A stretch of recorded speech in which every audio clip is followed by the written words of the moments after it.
네, 반갑습니다. 아유, 너무나 이렇게 또 거창하게 소개를 해주셔가지고,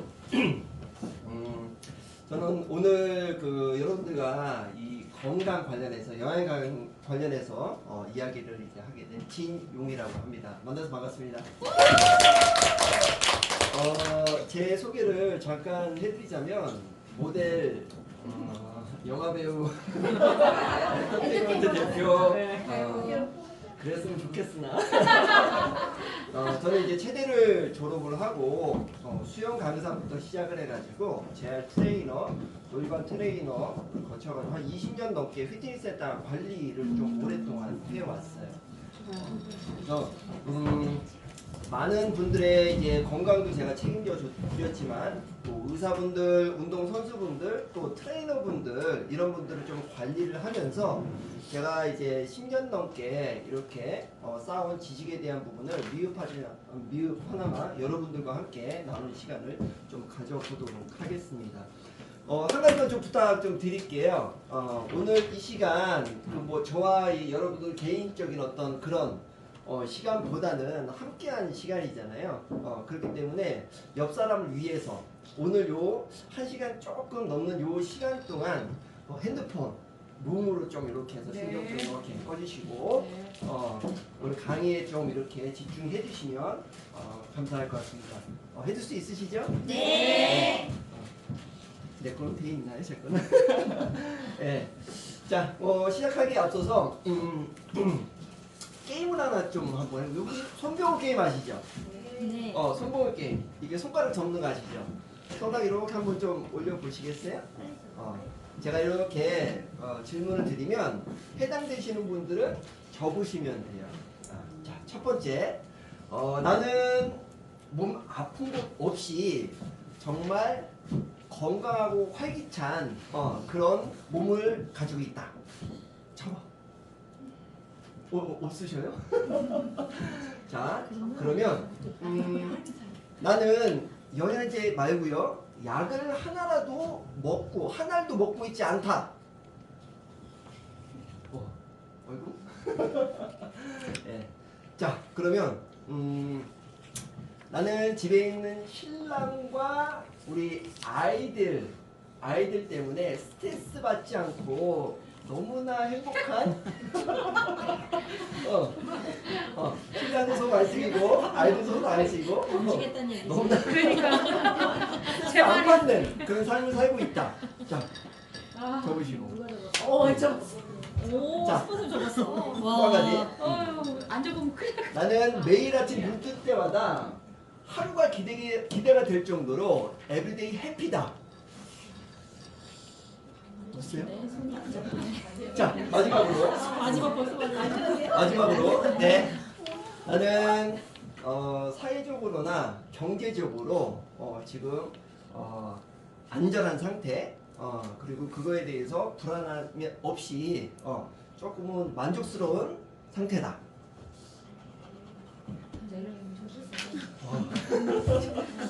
어려운 예시인데. 자, 손 내려주시고요. 네, 내려주시고. 제가 이 질문을 왜 드렸냐면 WHO 세계보건기구에서는 건강에 대한 정의를 어떻게 내리고 있냐면 질병이 없거나 허약하다라고 하는 게 허약하지 않다라고 하는 게 건강이 아니라 신체적으로나 정신적, 사회적으로 완전하게 안녕한 상태에 놓여 있는 게 건강이라고 정의를 하고 있어요. 다시금 질문 드릴게요. 여러분 건강하신가요? 아까 이제 제가 질문했던 그러한 것들이 아마도 여기에 해당되지 않을까 싶습니다. 그렇게 우리는 이제 건강이라던가 이런 것들에 대해서 좀 신경을 써야 되는데 또 그렇게 그게 뭐 쉽지는 않은 것 같아요.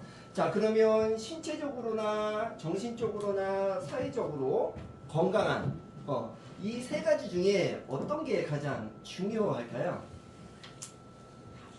다 중요하죠. 근데 이런 말이 있잖아요.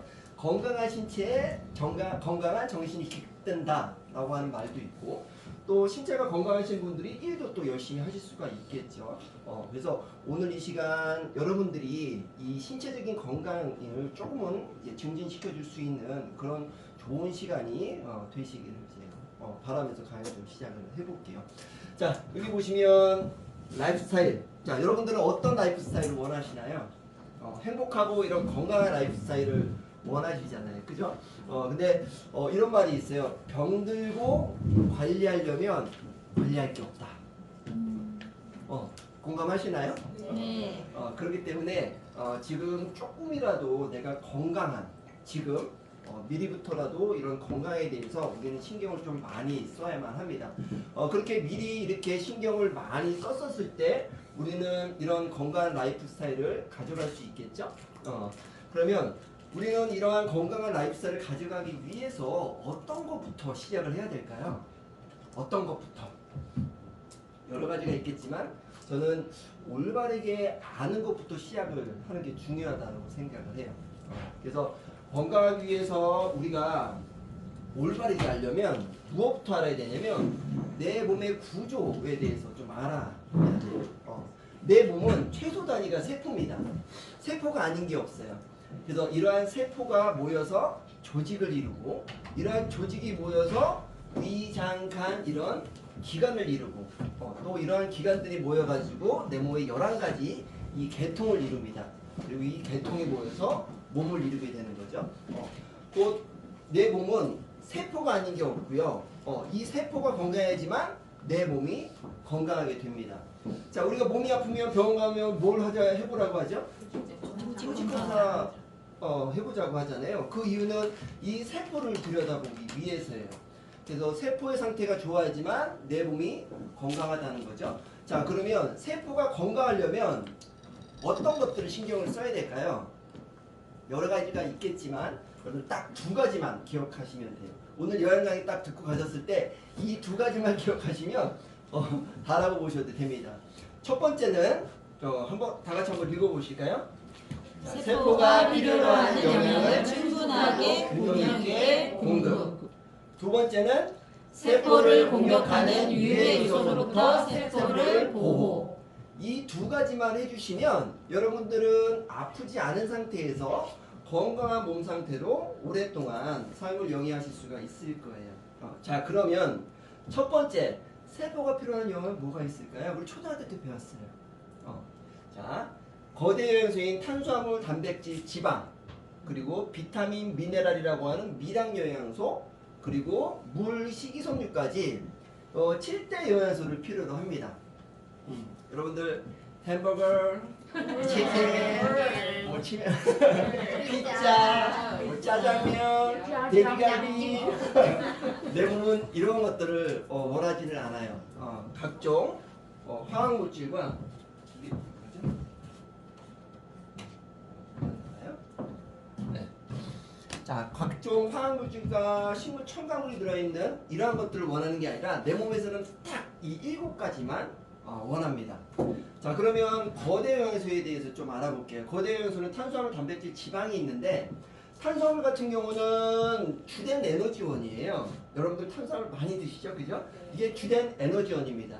그리고 뇌의 중요한 열량으로 쓰이기 때문에 자녀분들 혹시 공부하시는 분들이 계시다고 그러면 아침 거르고 가면 어떨까요?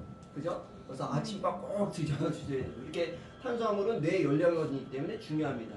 근데 이 탄수화물은 과잉해서 먹었을 경우에는 비만, 살도 찌고 또 잘못된 형태라던가 너무 과다하게 먹었을 경우에는 각종 질병이라던가 이런 것들이 노출될 수 있기 때문에 좋은 탄수화물 또 적정량을 이제 들여주시는 게 가장 중요하겠죠. 자, 단백질은 에너지원으로도 쓰이긴 하지만 근육과 혈액을 만드는 역할도 해요. 중요하겠죠.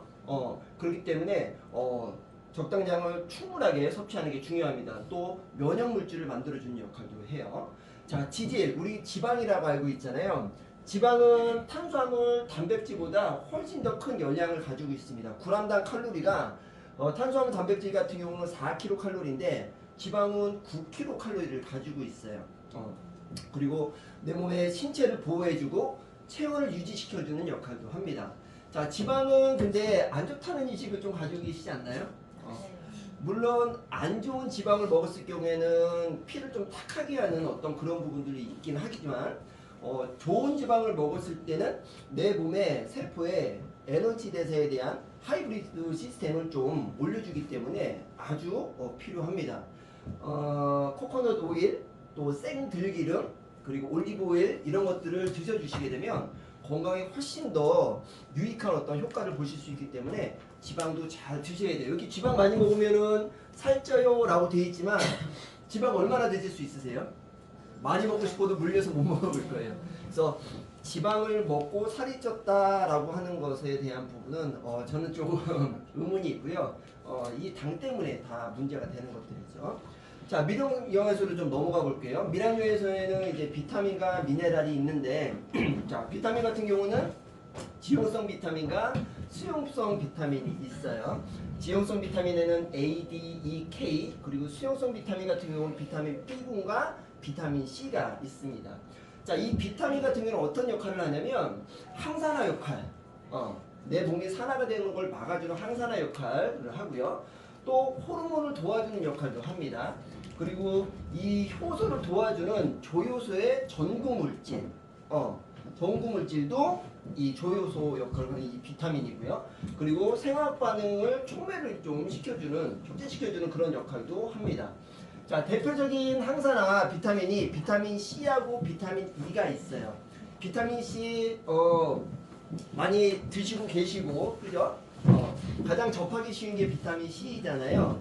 비타민 C는 여기 나와 있는 대로 항산화 역할도 하고요. 또 면역에 도움이 된다라고 해가지고 겨울철 뭐 귤이나 오렌지를 많이 드시잖아요. 그거 외에도 콜라겐 합성을 도와서 신체 조직을 만드는 역할을 해요. 이 비타민 C가 언제 발견이 됐냐면 그 예전에 아주 옛날에 영국, 뭐 프랑스 이런 데서 식민지 이렇게 그래서 대항해 시대 때 배를 타고 식민지 건설 쭉 하러 가셨을 때 시간이 지나면 지날수록 이 선원들이 입에서 피를 흘리고 코에서 피를 흘리고 또 변이나 소변으로 피를 흘리는 이렇게 죽어가는 분들이 생기는 거예요. 근데 왜 그런지를 몰랐었어요. 그렇게 항해를 하다가 무인도 섬을 딱 만나서 그죠? 너무 바꿨잖아요 육지가. 내려가서 먹을 수 있는 게 뭐였을까요? 과일 이런 것들. 그 과일이나 이런 것들을 따서 먹었더니 피를 흘리지 않더라.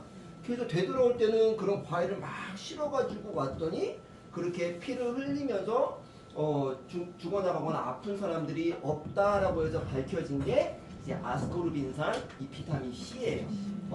그래서 이 비타민 C가 부족하면 여러분들 괴혈병, 방금 전에 제가 말씀드린 피를 이렇게 흘리는 괴혈병이 이제 부족해서 나타나는 결핍증 증상인 거죠. 그래서 양치 이렇게 하실 때 피 잇몸에서 많이 나시는 분들, 그죠?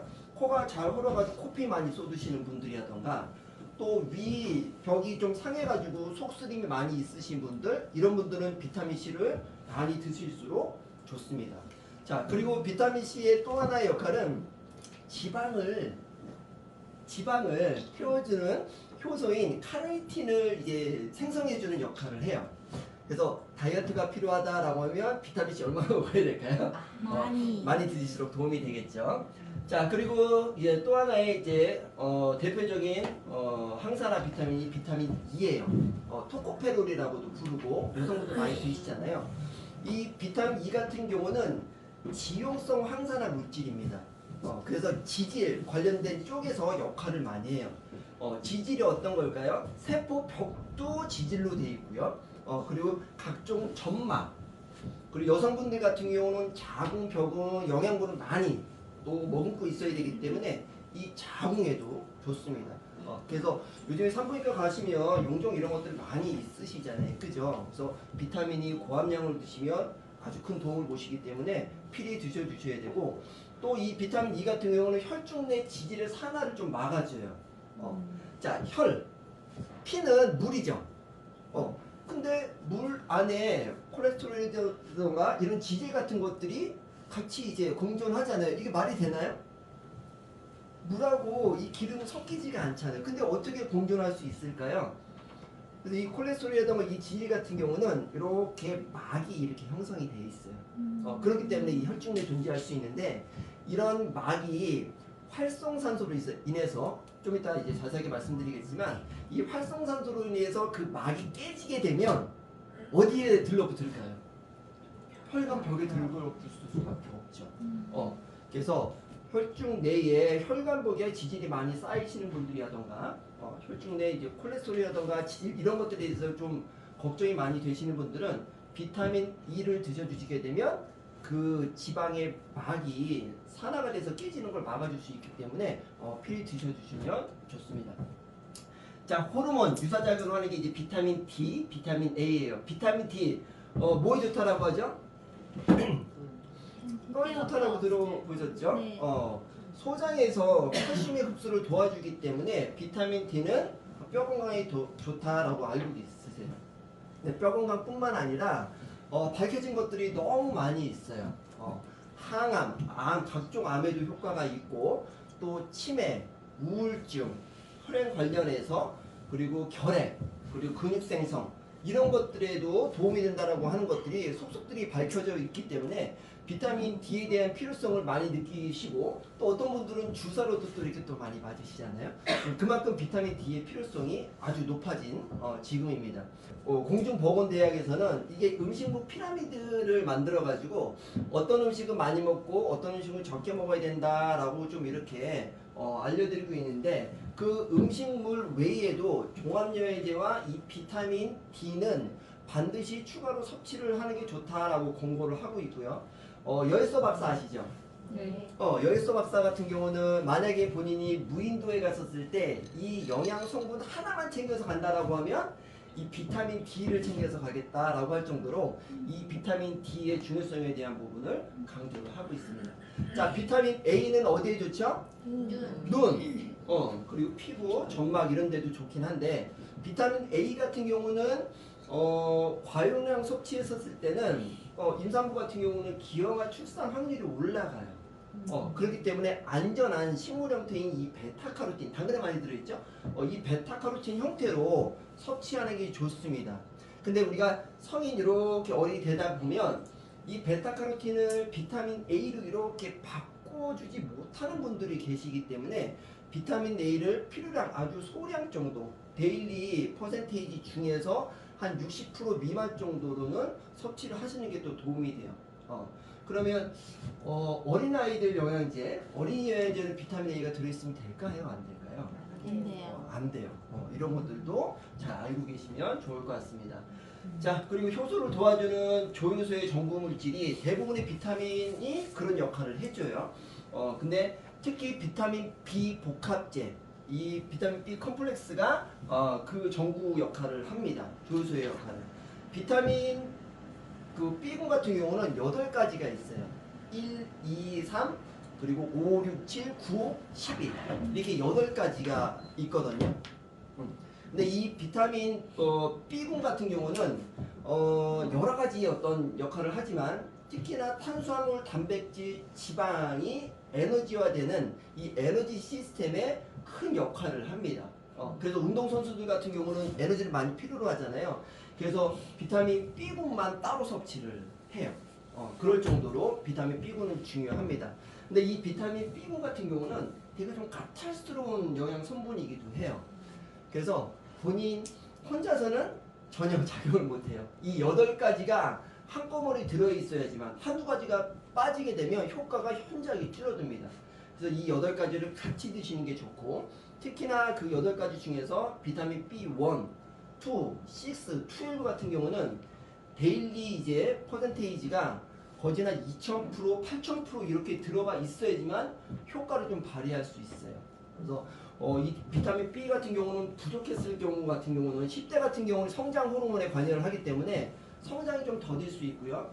또 임산부들한테 부족하게 되면 기형아 출산 확률도 올라가고 그리고 호르몬 계통의 암이 8배 이상 증가를 한다고 합니다. 부족했었을 경우에. 그리고 일본에서는 치매 치료제로도 이 비타민 B가 사용이 돼요. 그래서 비타민 B군이 많이 들어있는 충분하게 들어있는 제들을 선택하는 게 또 중요합니다. 자, 그리고 미네랄. 자, 미네랄도 아주 중요한 역할들을 해요. 자, 첫 번째는 에너지 생산에 도움을 줍니다. 부족하게 됐을 때는 당연히 에너지 효율이 떨어지겠죠. 그럼 그걸 높이기 위해서 또 우리는 뭐 할까요? 먹어요. 근데 먹어도 효율이 안 좋으니까 예, 기력이 올라가지 않고 남는 거는 뭐? 살과 피로. 그죠? 부족하면 그렇습니다. 그리고 비타민 합성에 도움을 줘요. 대부분의 동물들 같은 경우는 비타민 같은 경우를 내 몸에서 이제 합성을 하거든요. 비타민 C도 합성을 하는데 우리 이제 사람이라던가 원숭이 같은 이런 영장류 같은 경우는 비타민 C를 내 몸에서 이렇게 합성을 하지를 못합니다. 그래서 반드시 외부에서 이렇게 섭취를 해주시는 게 중요한데 그렇게 섭취를 했었을 때 그런 합성을 도와주는 거 역시도 마찬가지로 이 미네랄이 또 해주고 있어요. 그 외에도 효소의 생화학적 반응, 정기적 반응 수에 어렵죠? 패스. 그리고 중금속도 이렇게 잘 배출해 줍니다. 특히 이제 요오드 같은 경우. 그리고 산성과 염기, 내 몸에 산성이 염기 안 되죠? 그런 산 염기에 대한 균형도 맞춰주고요. 또 체액의 이동을 도와줘가지고 이렇게 탈수라던가 이런 것들을 막아주는 역할도 합니다. 이런 중요한 역할들을 미네랄이 하고 있어요. 자, 미네랄 종류 너무 많거든요. 근데 내 몸에서 정말 필요로 하고 꼭 섭취해야 될 9가지 이제 미네랄이 있어요. 자, 다 아실 거예요. 칼슘, 마그네슘, 아연, 구리, 요오드, 망간, 그리고 크롬, 셀레늄, 몰리브덴. 이 9가지는 반드시 섭취를 해야 돼요. 자, 칼슘 어디에 좋아요? 뼈에 좋죠. 마그네슘은요? 네, 마그네슘도 뭐 굉장히 좋아요. 네, 칼슘, 마그네슘이면 신경 전달 물질이기도 합니다. 그래서 눈 떨리거나 막 이랬을 때, 그럴 때 마그네슘을 드셔주셔라, 뭐 이런 얘기도 하죠. 그리고 칼슘과 마그네슘 같은 경우는 근육의 수축과 이완을 또 관여를 합니다. 칼슘 같은 경우가 좀 이제 수축 쪽에 강하고요. 마그네슘이 좀 이완 쪽에. 그래서 쥐가 잘 나시는 분들, 운동하셔서 쥐가 잘 나시는 분들 같은 경우는 마찬가지로 칼슘, 마그네슘을 잘 드셔주셔야 돼요. 자, 근육의 수축과 이완, 내 몸에서 멈추지 않고 하고 있는 곳이 어디죠? 심장. 그래서 심장 건강이 좀 우려가 되시거나 심장 건강을 좀 필요로 하시는 분들 같은 경우는 칼슘, 마그네슘을 잘 드셔주셔야만 합니다. 근데 이 칼슘, 마그네슘 같은 경우는 수축과 이완을 관장을 한다라고 했잖아요. 자, 현대에는 여러분들 스트레스 받을 일이 많이 있죠. 그러다 보니까 이 자율신경계 중에서도 이 교감신경이 이렇게 항진되어 있는 분들이 많이 있으세요. 교감신경 들어보신 적 있으세요? 쉽게 얘기하면 여기 사장님 뒤에서 만약에 공어말이 이렇게 뛰어와요. 그럼 어떻게 하실 거예요? 도망가야 되잖아요. 그죠? 그럼 내 몸에서 어떤 기전을 발휘할까요? 근육도 막 이렇게 수축해야 되고 심장도 막 이렇게 뛰고 혈관도 막 이렇게 수축을 하고 동공도 막 이렇게 쬐고 이렇게 몸을 뭔가 이렇게 기능에 대한 부분을 확 올려주는 역할을 하는 게 교감신경. 그런 것들을 좀 이렇게 릴렉스하게 좀 이렇게 끌어당겨서 안정화시키는 게 부교감신경.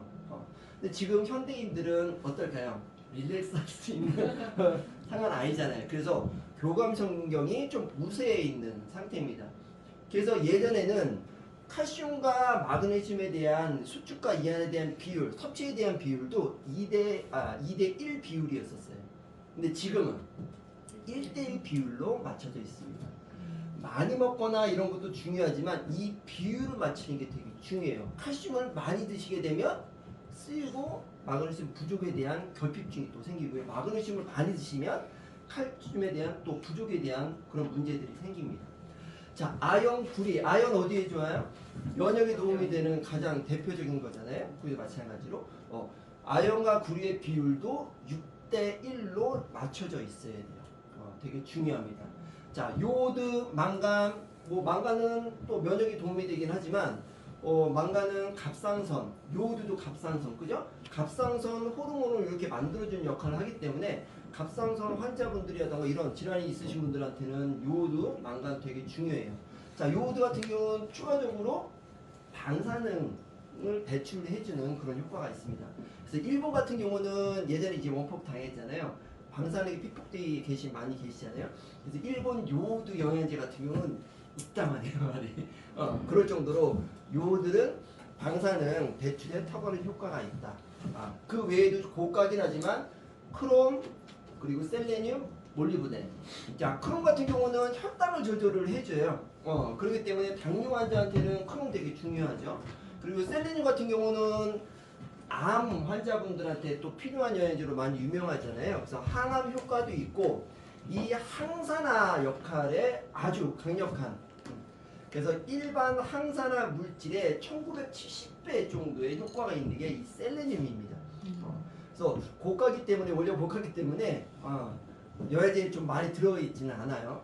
자, 몰리브덴 같은 경우는 세포라던가 뭐 미토콘드리아던가 뭐 이런 것들이 이렇게 좀 노화되게 되면 각질처럼 이런 것들이 나오게 되는데, 그런 것들이 이제 독소라던가 활성산소를 많이 만들어내게 돼요. 그래서 이런 각질을 빨리 떨궈서 배출해주는 역할, 그래서 세포의 산화를 또 환원시켜주는 역할. 비문증 있으신 분들 있으시잖아요. 그런 분들한테 몰리브덴 되게 중요하고요. 이명 있으신 분들, 그런 분들한테 도움이 많이 됩니다. 몰리브덴 기억해 주시면 좋을 것 같아요. 자, 자, 이렇게 대량영양소인 탄수화물, 단백질, 지방, 미량영양소인 이제 비타민, 미네랄, 그 외에도 이런 것들을 이동시켜주는 물, 식이섬유, 이렇게 7가지 영양소를 우리는 필요로 하고, 그런 것들을 우리는 음식을 통해서 섭취를 하게 되죠. 근데 이런 것들은 덩어리가 크기 때문에 입에서, 그죠? 잘게 부숴야 되고, 잘게 부순 것들이 어디로 갈까요? 위로 가서 위 소화 효소액을 통해 가지고 죽처럼 비벼지게 됩니다.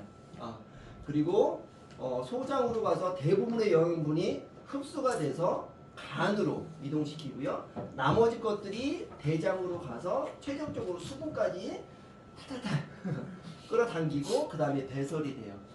자, 소장에서 흡수가 된 영양분은 간으로 가가지고 해독작용도 거치고 잘게 부숴서 혈관을 타고 세포 안에 들어가서 에너지로 이제 만들어지게 됩니다.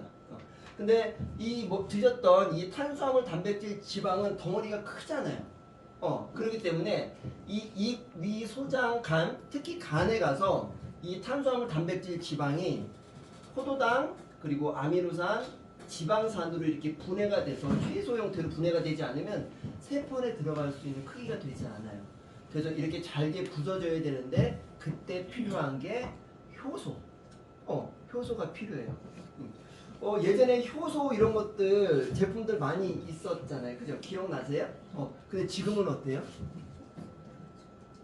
없죠?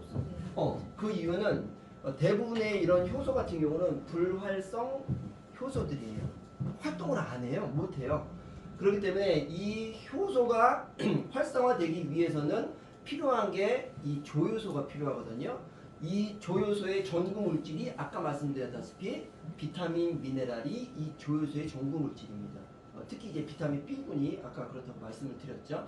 그래서 이 조효소가 있어야지만 효소가 활성화돼서 이렇게 포도당, 아미노산, 지방산으로 분해가 돼서 비로소 이렇게 혈관을 타고 세포 안에 들어갈 수가 있어요. 자, 세포를 이렇게 들여다보면 세포 안에는 세포 핵이 있습니다. 그리고 그 안에는 세포의 어떤 형태와 정상적인 형태와 기능을 관장하는 이제 DNA 염색체가 있죠. 그리고 그 주변에는 무수히 많은 미토콘드리아라고 하는 발전소가 있어요. 요 정도 개수가 아니라 근육이라던가 심장 이런 데에 있는 세포 같은 경우는 수백 개가 있어요. 자, 이 미토콘드리아에 내가 이렇게 섭취했었던 이러한 영양분들이 이렇게 들어가서 ATP라고 하는 과정을 통해서 내가 섭취한 영양분과 내가 호흡한 산소가 반응을 해가지고 에너지를 만들어내게 돼요. 이게 우리가 생존을 하기 위해서 음식을 먹고 에너지를 만드는 유일한 방법입니다. 자, 근데 우리는 어때요? 이런 것들이 잘 돌아가기 위해서는 이러한 영양소가 충분하고 또 균형 있게 또 비율도 잘 맞춰서 들어가 있어야 되는데, 이런 비율 자체가 좀 많이 깨져 있죠. 과거에는 어때요? 대량영양소, 미량영양소 중에서 어떠한 것들이 많고 적었을까요? 예전에는 배고라 가지고, 그죠? 그 전에는 배고라 가지고 돌아가시는 분들이 많이 있으셨고, 그래서 대량 영양소가 미량 영양소가 보다 적은 그런 영양 결핍 시대였다라고 하면 지금은 어때요? 대량 영양소는 아주 끝내주게 드시죠? 그죠? 대신 미량 영양소가 현저하게 부족한 영양 결핍 시대입니다. 이렇게 미량 영양소가 결핍이 됐었을 때 많은 문제들이 또 생겨나게 되는 것이죠. 어떤 문제들이 생겨날까요? 아까 제가 비타민, 미네랄의 역할들 이렇게 얘기해드렸잖아요. A, D, E, K, 비타민, B군, C, 각종 미네랄들에 대한 어떤 장점, 효과 이런 것들을 말씀을 드렸는데 부족하면 그 장점을 발휘하고 있던 부분들에 문제가 생기는 거죠. 그래서 이 비타민, 미네랄 같은 경우는 반드시 섭취를 하셔야만 해요. 자, 근데 우리 끼니를 잘 챙겨 먹는 것도 어렵잖아요, 그죠? 오늘 아침, 점심, 저녁, 자, 나는 세 끼 다 챙겨 먹었다. 저녁을 빼고 아침, 점심. 그래요. 이렇게 현대인들 같은 경우는 끼니도 이렇게 잘 챙겨 먹지 못한 좀 바쁜 삶을 살고 있기 때문에 충분하게 섭취를 못하고 있어요. 자, 그러면 하루 동안 내가 충분한 양의 비타민, 미네랄 섭취를 하려면 얼마만큼 드셔야만 될까요? WHO 세계보건기구에서는 건강을 위해서 필요로 하는 비타민, 미네랄을 충분하게 섭취를 하기 위해서는 형형색 색깔의 과일과 채소 이런 데 많이 들어있잖아요. 하루에 동그란 접시에 수북하니 쌓아가지고 하루에 5접시 이상 먹어라 라고 공고를 하고 있어요. 드실 수 있으신가요? 특히나 우리나라 같은 경우는 제철 음식 이런 것들 있긴 하지만 어때요? 사시사철 다 먹고 있잖아요, 그죠? 땅덩이가 넓은 나라 같은 경우는 이렇게 그 농작물을 이렇게 여기에서 것들을 작물을 이렇게 키우고 나머지에는 이제 소돼지닭 이렇게 키워요. 그리고 그 다음에는 이렇게 옮겨가고 이렇게 소돼지닭 키우고 이렇게 그 다음에는 이렇게 이게 휴작이나 이런 것들을 하면서 이렇게 뭐 가축이라던가 이런 것들을 키우기 때문에 땅에 미네랄이 많이 있을까요? 그죠? 근데 우리나라는 비닐하우스에서 계속해서 생산을 하기 때문에 턱없이도 부족해요. 우리나라에서는 몇 접시를 드셔야 됩니다. 그래서 그렇게 섭취하는 게 너무 어렵기 때문에 선진국에서 이런 것들을 보완하기 위해서 만든 것이 종합 영양제 보충해서 먹을 수 있는 이 영양제가 개발이 됐고 그런 식사를 대체할 수 있는 그 자리를 이 비타민 미네랄이 이렇게 대체해서 잘 이렇게 하고 있습니다. 자, 그러면 두 번째 넘어가 볼까요? 자, 아까 내 몸이 건강하려면 세포가 건강해야 되고 세포가 건강하려면 두 가지만 기억하시라고 그랬어요. 첫 번째가 뭐라고 그랬었죠? 방금 전까지 얘기했었던 세포가 필요로 한 영양을 균형 있고 충분하게 공급하는 것. 두 번째는 세포를 공격하는 유해소로부터 세포를 보호해 주시면 돼요. 자, 지금 우리가 살고 있는 현대에는 정말 많은 안 좋은 스트레스라던가 황공염 이런 것들이 되게 많이 있어요. 이런 것들이 내 몸에 독소라던가 이런 것들을 많이 증가를 시키고 있어요. 그래서 그러한 독소들이 내 몸에 활성산소를 증가시키고 각종 질병들을 야기를 시키고 있는 거죠. 자, 이 활성산소 같은 경우는 에너지 대사 과정, 아까 ATP 이렇게 제가 말씀드렸죠. 세포 안에서 그 안에서 이제 행해지는 이 에너지 대사 과정에서 필연적으로 만들어지는 산소 찌꺼기가 바로 활성산소예요. 이런 것들이 각종 질병을 만들어내고 있죠. 자, 예를 들어 볼게요. 자, 자동차 같은 경우는 앞으로 잘 나가려면 어떻게 해야 되죠? 연료를 잘 넣고, 그죠? 그리고 라디에이터를 통해서 산소가 잘 이렇게 들어가게 되면 엔진에서 잘 연소가 되면 에너지가 만들어져 가지고 차가 잘 나갈 겁니다.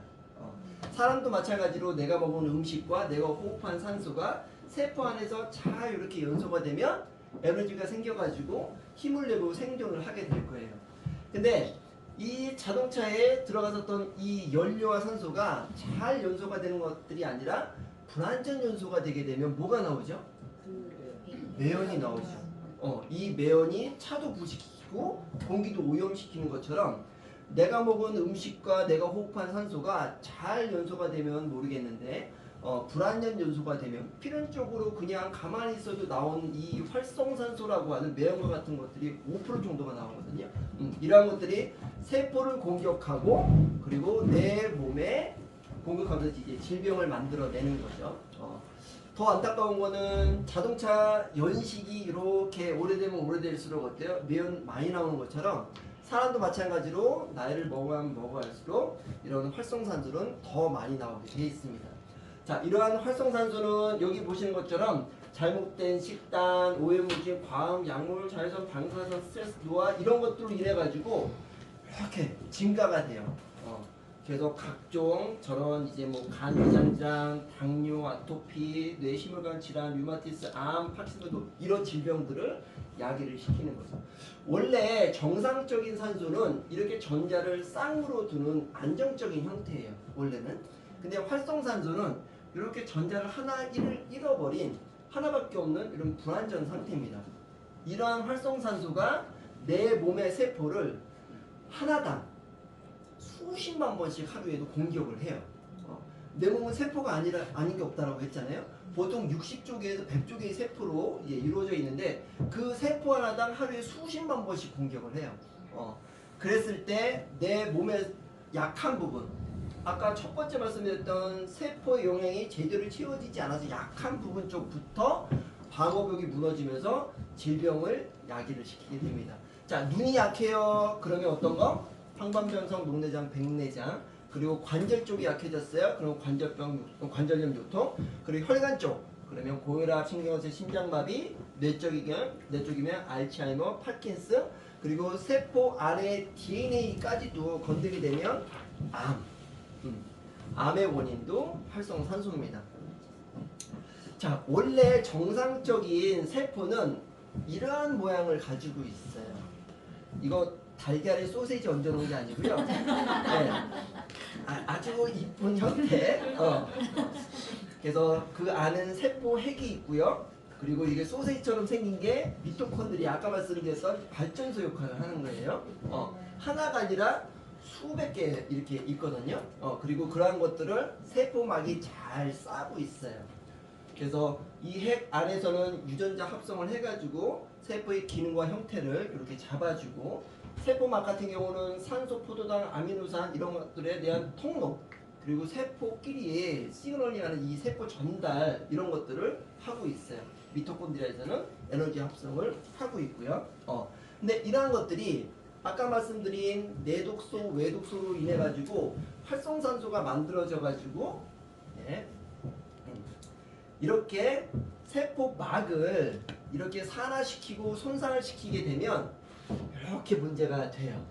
그래서 그러한 염증 세포로 이제 되게 되면 이런 어떤 질병들이나 이런 것들이 생깁니다.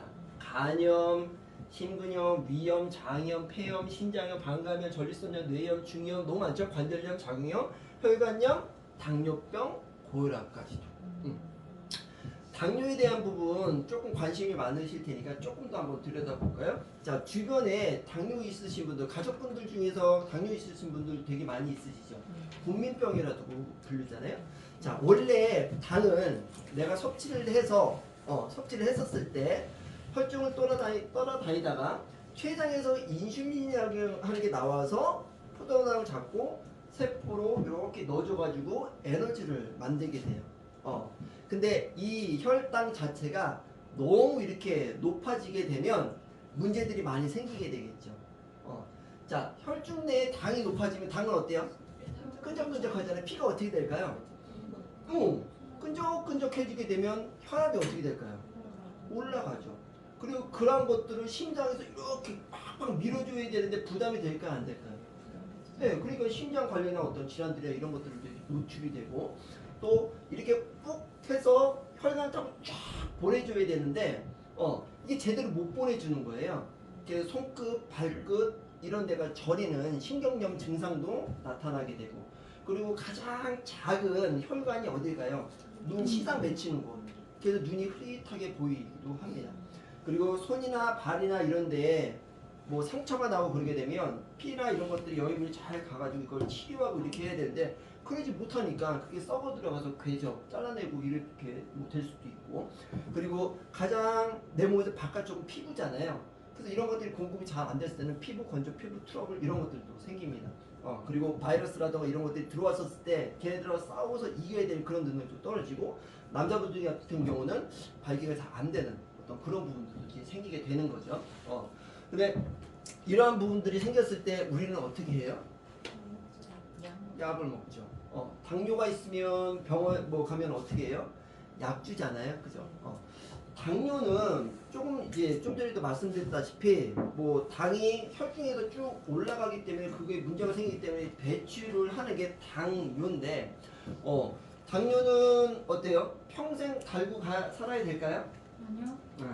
그죠? 그러면 안 되겠죠. 자, 당뇨가 생기는 원인이 5가지가 있습니다. 첫 번째 뭘까요? 당을 많이 먹어서. 두 번째는 먹은 걸 잘 쓰지 못해가지고. 세 번째 같은 경우는 췌장에서 인슐린이 안 만들어지기 때문에 그래서 혈당이 올라가는 경우가 있고, 그리고 이 당이 세포 안에 들어가야 되는데 이 세포 안에 이 당이 들어갈 자리가 없어서 중금속, 독소, 당 이런 것들로 꽉 차 있어서 들어갈 자리가 없기 때문에, 그리고 마지막으로는 세포에서 문을 열어주지 않아가지고. 그래서 과거에는 어떤 당뇨가 많았었냐면 혈당, 당을 높은 음식을 먹을 때 혈당이 올라가잖아요. 그러면 어때요? 췌장에서 인슐린이 나와야 되잖아요. 그럼 많이 당이 올라가게 되면 췌장에서 인슐린을 많이 생산을 하게 되겠죠. 근데 췌장에서 생산할 수 있는 용량 자체는 있는데 그걸 오버해 생산을 하다 보니까 췌장이 고장이 나가지고 더 이상 인슐린을 만들어주지 못하기 때문에 혈당이 올라가는 당뇨가 많았어요. 근데 지금은 그것보다 활성산소로 인해서 이렇게 세포막이 손상이 돼서 세포막의 기능 자체가 떨어지는 거예요. 자, 세포막 기능이 어떤 거라고 아까 보여드렸었죠? 이런 통로라고 했잖아요. 그죠? 이런 산소, 포도당, 아미노산의 통로. 근데 세포막이 이렇게 산화가 돼서 손상이 되게 되면 이 문을 제대로 안 열어주는 거예요. 췌장에서 인슐린이 나와가지고 포도당을 데리고 가가지고 여기 문을 열어달라고 자동문을 탁 눌렀을 때 잘 열어줘야 되는데 어떨 때는 열어주고 어떨 때는 반만 열어주고 어떨 때는 안 열어주고 시간이 지나면서 점점 안 열어주는 거예요. 근데 어찌됐건 간에 전자일 경우나 후자일 경우나 병원을 가면은 뭘 처방해줘요? 당뇨약, 인슐린 제제 이런 것들을 처방을 해주죠. 췌장에서 인슐린이 나옴에도 불구하고. 그러니까 현대 이제 MD들 같은 경우는 이 근본적인 치료 방법을 잘 모르고 있는 게 좀 안타까워요. 그러면 우리는 약을 계속 먹어야 될까요? 아니면 원인을 찾아서 해결을 해야 될까요? 원인 치료. 그래서 요즘에는 이제 이 의료계에서도 주류가 돼 있는 이 기능의학, 외국 같은 경우는 이제 기능의학이 이제 주류가 돼 있고, 또 우리나라에서도 이 기능의학에 좀 깨 있는 의사분들이 많이 계십니다.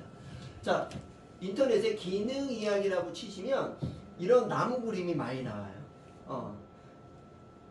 그러니까 보시게 되면 여기 보면 이런 증상들이 있고, 이런 증상은 단순히 이런 증상이 만들어진 게 아니라 원인들이 있을 거예요. 그죠? 이런 원인들로 인해 가지고 이러한 것들이 이제 생기는데, 현대의학 같은 경우는 어때요? 이 증상만 보는 거예요. 그 대증요법이라고 하죠. 그래서 이 증상에 기반한 치료만 합니다. 그리고 모든 환자에게 동일한 치료를 해요. 동일한 약을 주고. 근데 기능의학 같은 경우는 이런 것들보다는 그 원인에 기반을 한 그런 치료를 하게 되고, 또 사람마다 다 몸 상태나 환경 상태 다르잖아요. 그래서 거기에 맞게끔 전인적인 치료를 합니다. 그렇기 때문에 조금은 이 현대의학보다는 기능의학 쪽에 조금 더 관심을 가져주시는 게 좋아요. 우리가 병원을 가서도 여러분들 검사를 했는데 몸은 아픈데 증상이 안 나타나는 경우가 되게 많이 있죠. 원인을 못 찾는 경우가 되게 많이 있잖아요. 그럴 경우에는 이걸 봐야 될까요? 이걸 봐야 될까요? 그래서 외상이라던가 이런 것들이 있지 않고 뭔가 몸에 이상이 생겼을 때는 일반 어떤 병원보다 이런 기능의학, 조금 비싸지만 기능의학 병원을 찾아서 그 원인을 해결하는 데 포커싱을 맞추는 게 좀 더 좋을 것 같습니다. 자, 좀 더 들어가 볼게요.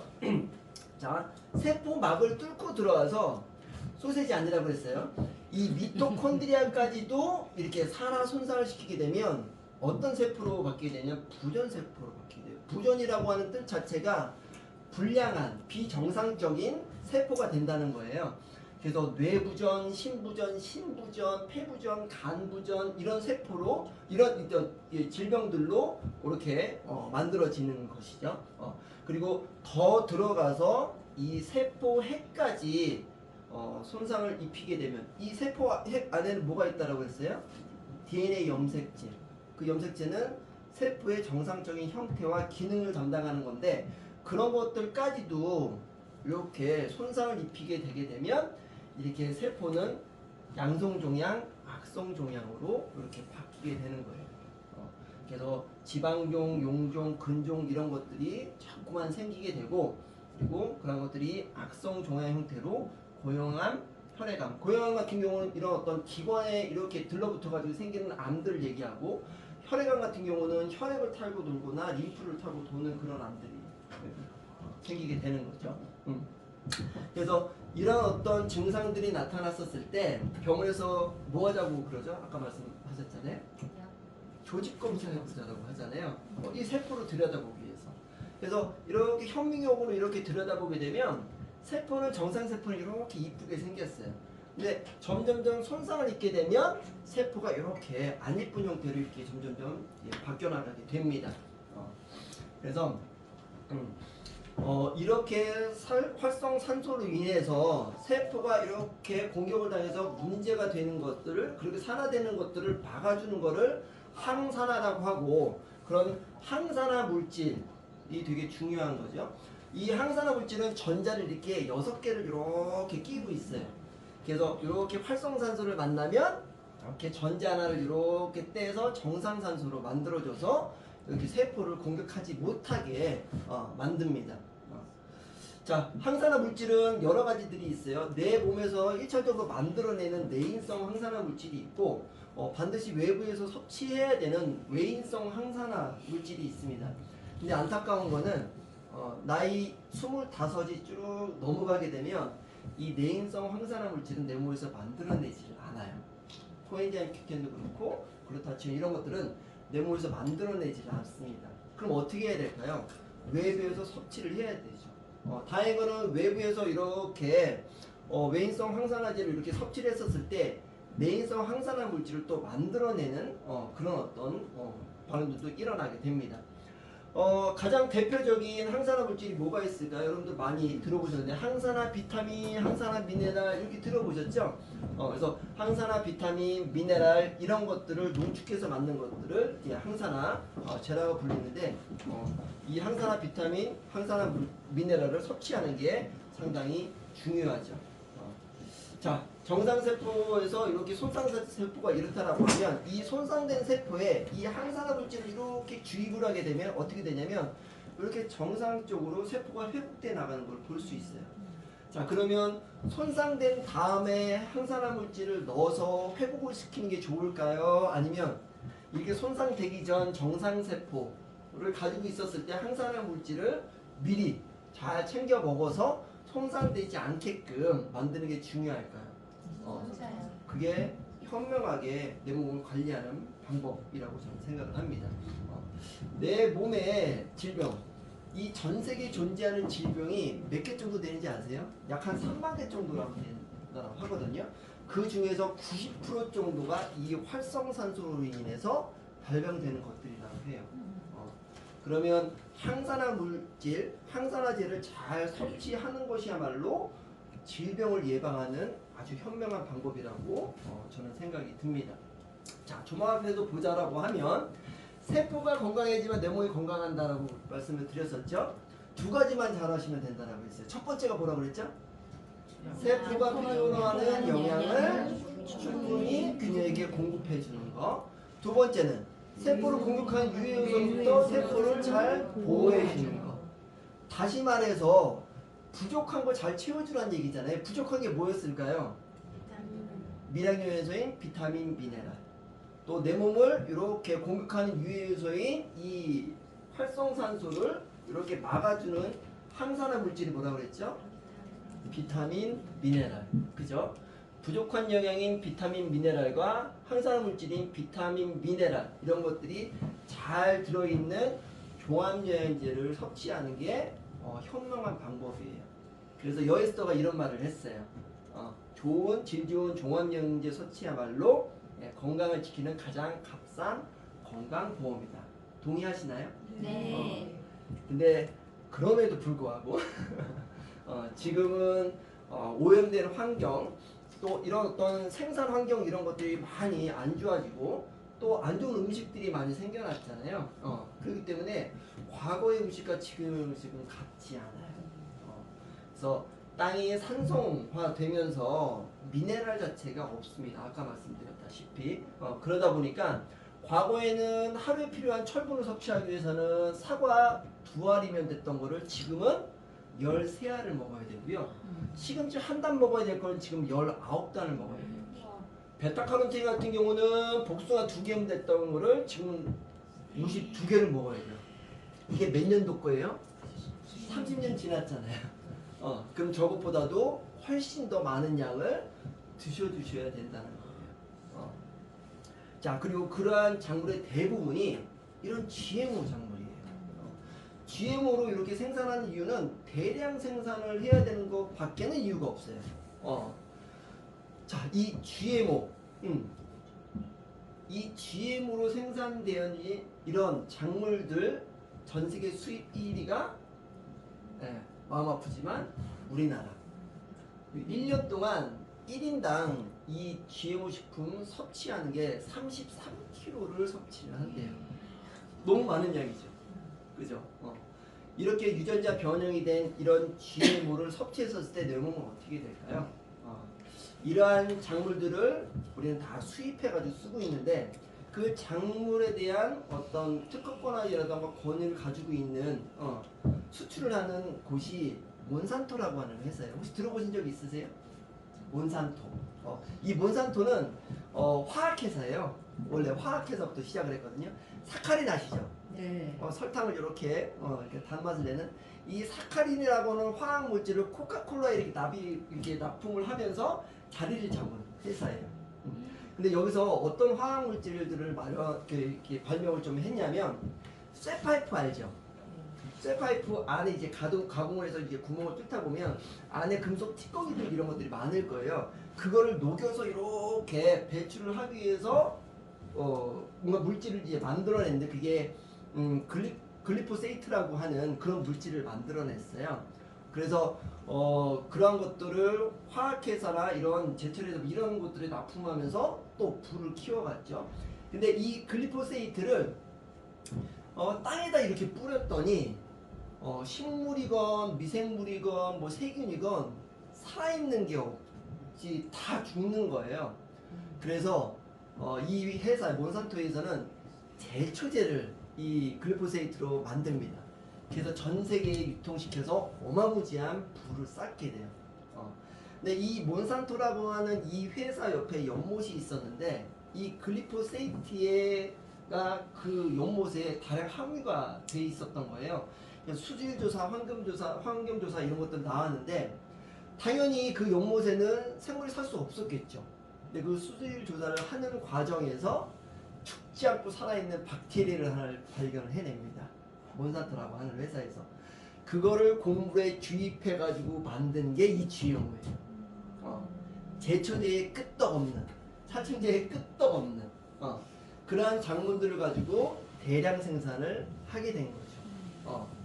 살충제 어때요? 뿌려야 되잖아요. 그죠? 그거에도 강해야 되고 다른 어떤 작물로 인해 가지고 또 이렇게 되게 되면 이게 안 크니까 제초제도 뿌려야 되고 그럼에도 버틸 수 있는 슈퍼 작물이 이 GMO.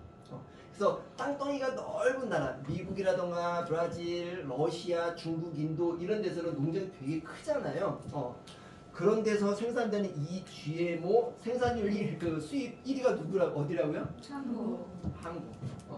근데 그런 것들을 이렇게 우리나라로 이렇게 배송해서 식품회사까지 들어가려면 얼마나 걸릴까요? 비행기나 이런 것들은 너무 비싸니까 배를 통해 가지고 미국이나 브라질에서 우리나라까지 오는데 뭐 보름 이상 걸린대요. 그러면 장부를 따가지고 실어가지고 배에 산적시키고 이동시켜가지고 내려가지고 다시 또 씹으면 몇 달이 걸립니다. 그 과정 안에서 벌레나 이런 것들이 먹으면 안 되니까 또 살충제를 또 뿌리고 또 이런 것들이 변질이 되면 안 되니까 어때요? 방부제 갖다 때려 넣고 이제 음식이 아닌 거죠. 근데 이런 GMO 작물들 같은 경우는 사람을 먹기 위해서 대량 생산을 했을까요? 아니요. 어제 뭐 드셨어요? 소, 돼지, 닭 이런 것들의 소비가 너무 크다 보니까 얘네들의 사료로 쓰기 위해서 GMO 생산을 하게 된 거예요. 그러면 이런 GMO 작물을 먹은 그런 소돼지 닭들은 어때요? 이 살충제라던가 뭐 이런 것들 제초제 성분들을 다 함유하고 있을 테고 또 얘네들도 대량 사육하기 위해서는 병이 변질은 안 되니까 항생제를 막 투여를 하는 겁니다. 먹을 게 없죠. 그죠? 그래서 이런 것들을 우리가 이렇게 섭취를 하면서 외독소로 인해서 내독소까지 이런 독소라던가 이런 것들이 어마무지하게 늘어나는 거예요. 이런 내독소, 외독소들 이런 것들이 또 이런 질병들을 많이 가중을 시키는 것이에요. 근데 다행인 것은 우리 몸에서는 이런 것들을 걸러줄 수 있는 해독 능력을 가지고 있다라고 하는 거예요. 다행인 것은 뭐 피부도 그렇죠, 폐도 그렇죠. 가장 1차적인 관문이 어디냐면 장이에요. 장에도 1차적으로 걸러줍니다. 장은 소장과 대장으로 이루어져 있어요. 내가 먹은 음식이 소장의 대부분 영양분이 흡수가 돼서 대장으로 가서 수분까지 끌어당기고 그 다음에 그래서 영양분을 흡수하기 위해서 이 소장의 형태를 보게 되면 이렇게 육모로 이렇게 되어 있습니다. 그래서 나쁜 것들은 들어가지 않게끔 좋은 것들은 이 육모를 통해서 이렇게 들어가게끔 해주는데 안 좋은 음식을 먹거나 그랬을 경우에 이 육모 사이사이에 이렇게 안 좋은 음식 찌꺼기라던가 독소나 이런 것들이 끼게 되면 이 육모가 이렇게 벌어지게 돼요. 그래서 벌어진 곳으로 이런 독소라던가 이런 것들이 당이라던가 이런 것들이 혈로 들어가서 온몸을 돌면서 문제가 생기는 거죠. 가장 대표적인 게 밀가루예요. 여러분들 밀가루 사랑하죠? 면류, 빵류. 제가 여기 알고 있는 빵순이 몇 분 계시는데 자, 그 밀가루는 우리가 면이나 빵이나 이런 것들을 만들 때 조금 더 이제 찰지게 쫄깃쫄깃하게 그리고 구웠을 때 바삭하게 만들기 위해서 뭘 넣냐면 글루텐을 넣어요. 근데 이 글루텐이 장에서 이렇게 분해가 되면서 나오는 독소가 조눌린이라고 하는 독소가 있습니다. 그 조눌린이라고 하는 독소가 이 장누수 증후군을 더 가중시키게 돼요. 그리고 그러한 독소나 당 이런 것들이 온몸을 돌면서 문제를 야기를 시키는데 특히 이 뇌 쪽 같은 경우는 비비비라고 하는 아주 강력한 막이 있는데 이 뇌에 있는 그런 방어막도 뚫고 들어가서 뇌까지 영향을 미치는 게 이 조눌린이에요. 그러면 무슨 문제가 생기냐면 뇌출혈, 뇌경색, 또 뇌졸중 이런 문제들. 그 과정 안에서 브레인포그, 경도인지장의 치매까지도 생기는 거죠. 또 이 밀가루 안에는 뭐가 있냐? 브롬이라고 하는 중금속이 다량 또 함유가 돼 있어요. 이 브롬은 가짜 요오드 역할을 좀 해요. 요오드가 어떤 역할을 한다고 그랬죠? 호르몬을, 갑상선 호르몬을 이렇게 만들어주는 이 브롬이 그런 역할을 하기 때문에 갑상선 질환을 또 야기를 시키게 되는 거죠. 그래서 갑상선 질환을 가지고 계신 분들, 또 경도인지장애나 치매 이런 것들이 있으신 분들, 당뇨 환자분들 이런 분들이 밀가루를 먹으면서 이런 질환에 대해서 개선을 보겠다? 저는 그죠? 자, 그래서 이런 문제들을 많이 이제 발생을 시키게 됩니다. 자, 그러면 이런 문제가 생겼을 때 여러분들 어떻게 하나요? 또 그런 것들보다는 가급적이면 밀가루 양을 좀 줄이시고 밀가루 안 드셔도 돼요. 그죠? 맛은 있지만 가급적이면 많이 줄여주시고 대신 장 환경을 좋게 해주는 유익균이 많아야지만 장 환경을 좋게 해주잖아요. 그래서 유산균, 프로바이오틱을 잘 들어주시고 또 변이 오래 머물게 있으면 독소를 많이 양산시키기 때문에 변이 잘 배출될 수 있게끔 식이섬유를 잘 챙겨 드시는 방법이 장 건강에 도움이 많이 되실 겁니다. 자, 장에서 이렇게 흡수가 된 것들이 어디로 간다고 그랬어요? 간으로 간다고 그랬잖아요. 간에서 가장 강력하게 이 독을 해독시키는 역할을 해요. 걸러주는 역할. 그래서 이 간이 해독을 잘 못하게 되면 어때요? 여기를 거쳐 지나간 것들이 온몸을 돌면서 독소가 문제가 되겠죠. 자, 간이 해독 작용을 할 때 가장 중요한 간 건강에 간이 또 이게 해준 역할 중에 가장 중요한 게 콜레스테롤을 만들어주는 거예요. 해독 작용이 가장 중요한 게 콜레스테롤입니다. 콜레스테롤 나쁜 거 아니야? 라고 생각하시는 분 많이 있으시죠? 네, 콜레스테롤은 나쁜 게 아니에요. 콜레스테롤이 하는 중요한 역할이 많이 있습니다. 한 6가지 정도 보셔도 돼요. 자, 하나씩 한번 들어볼게요. 왜냐면 주위에 콜레스테롤은 안 좋은 거다라고 얘기를 많이 하시고 그런 제재도 많이 드시고 병원에서 아주 쉽게 콜레스테롤 제재는 그냥 뭐 아무것도 없어도 그냥 먹으라고 하니까 어떤 분들은 본인이 알아서 또 제재를 달라고 해가지고 드시는 분들도 계시더라고요. 자, 콜레스테롤은 첫 번째는 뇌에 주어의 성분이에요. 당연히 중요하겠죠. 두 번째는 거진 대부분의 호르몬의 전구 물질입니다. 호르몬은 대사에 관여하는 것들이 단 한 가지도 없어요. 그런 전구 물질이에요. 그리고 비타민 D 해변 쇠면 비타민 D가 이렇게 만들어진다라고 했잖아요. 뭐가 이렇게 합성이 됐을까요? 콜레스테롤이에요. 비타민 D의 전구도 콜레스테롤. 그리고 이 콜레스테롤 같은 경우는 지방산 형태로 에너지원으로도 쓰입니다. 그리고 세포막의 또 중요한 성분이 또 콜레스테롤, 또 세포 기능이나 이런 것들에 아주 중요한 역할을 하고요.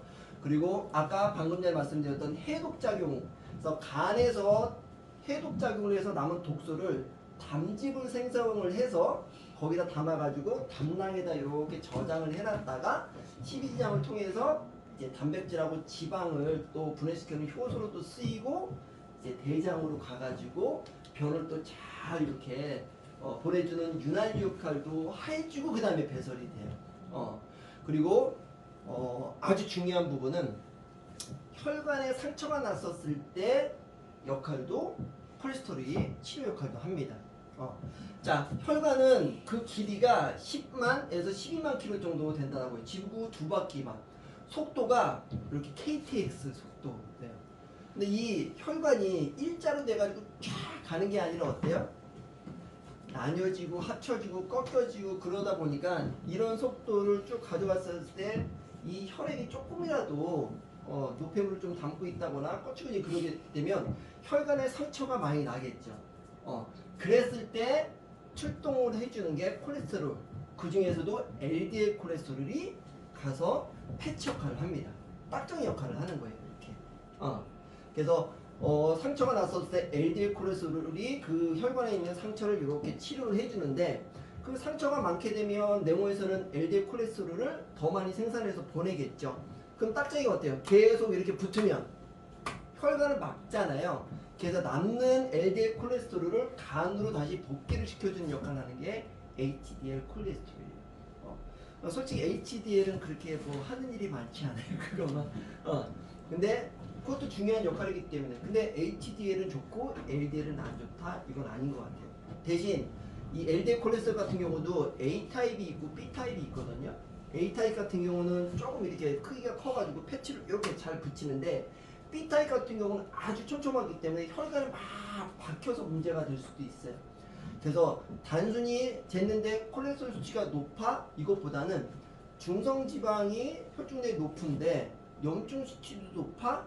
그러면 콜레스테롤 중에서 LDL 콜레스테롤 중에서 B타입이 많은지 이렇게 보시는 게 훨씬 더 좋지 않을까. 근데 이런 문제들이 생겼을 때, 아니 그 얘기를 하기 전에 이 콜레스테롤은 간에서 이렇게 생산을 해내면서 그 양을 조절을 해요. 거진 한 70%에서 80%는 간에서 콜레스테롤을 이렇게 만들어내서 그 수치를 조정한다고 보시면 됩니다. 자, 내가 100이 필요한데 50밖에 섭취를 못했어요. 그럼 간에서 콜레스테롤 50을 만들어내는 거예요. 조금 더 만들어요. 그리고 내가 만약에 30을 섭취를 했다라고 하면 70을 간에서 만들어냅니다. 실제로 조금 더 만든다는 얘기는 임상 실험 결과 조금 더 많이 콜레스테롤수가 조금 높으신 분들이 오히려 더 건강하다라고 하는 임상 결과도 있어요. 자, 근데 우리는 어때요? 딱 쟀었을 때 콜레스테롤수가 높아? 그러면 뭐 처방해줘요? 콜레스테롤을 낮춰주는 콜레스테롤 제제, 스타틴 이런 것들을 처방을 하잖아요. 그러면 이 원인이 된 필요에 의해서 생산을 해낸 거잖아요. 콜레스테롤은. 그죠? 그러면 이 필요에 의해서 생산을 해내는데 그거를 낮췄다라고 하면 필요에 의한 부분에 쓰이지 못해서 문제들이 더 많이 발생을 할 수 있잖아요. 그래서 콜레스테롤 단순히 높다 하는 것보다는 콜레스테롤이 높았을 때는 콜레스테롤을 왜 그렇게 많이 생산해내는가에 대한 부분에 관점을 가지시는 것도 되게 필요하다고 보여집니다. 자, 이러한 문제들이 방금 전까지 쭉 말씀드렸던 그런 질병들이 이렇게 만들어졌을 때 우리는 병원에 가서 아주 쉽게 약을 처방을 받아요. 그죠? 단순한 문진만 가지고도 약을 쉽게 처방을 해주고 약을 접할 수가 있습니다.